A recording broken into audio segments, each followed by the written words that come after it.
আসসালামু আলাইকুম রহমতুল্লাহি বারাকাতুহু। কয়েকদিন ভিডিও করতে পারিনি, মনটা সেরকম ভালো ছিল না। আজকে এমন একটা দোয়ার কথা আপনার কাছে বলবো, যে দোয়া যদি আপনি সবসময় পাঠ করেন তাহলে আপনি অনেক বিপদ থেকে রক্ষা পাবেন ইনশাআল্লাহ। দোয়াটি হচ্ছে হাসবুনাল্লাহ ওয়া নিয়ামাল ওয়াকিল।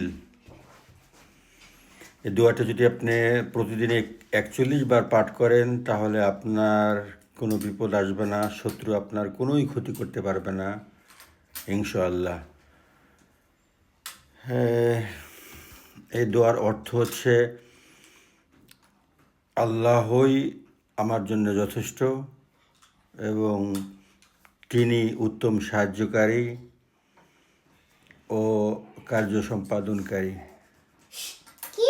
হযরত ইব্রাহিম আলাইহিস সালামকে যখন আগুনে ফেলা হয়েছিল তখন জিবরাইল আলাইহিস সালাম প্রশ্ন করেছিলেন, আপনি আপনি কি বলতে চান, আপনি কি চান?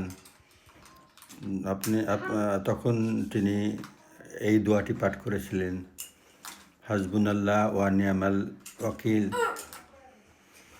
এছাড়াও হযরত ইব্রাহিম আলাইহিস সালাম ও আমাদের প্রিয় নবী হযরত মুহাম্মদ সাল্লাল্লাহু আলাইহি সাল্লাম সব সময় কোনো কষ্ট থাকলে, কোনো একটা বিপদে পড়লে সবসময় এই দোয়াটা পাঠ করত।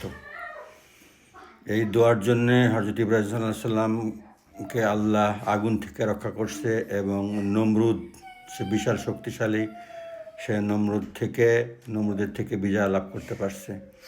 এই দোয়াটা আরও একটু বড় পড়া যায়, অনেকে পড়ে হাসবুনাল্লাহ ওয়া নিয়ামাল ওয়াকিল। এছাড়া আবার আরেকটু আছে সামনে, এটা হচ্ছে কোথায় যেন লিখছিলাম, নিমাল মাওলা অনিমাল নাসির। একটু বাড়তি পড়া যায়, আর যদি ছোটো করে ওইটা পড়েন সেটা তো সমস্যা নেই। আজকে এই পর্যন্তই। আল্লাহ আমাদের সাহায্য করুক।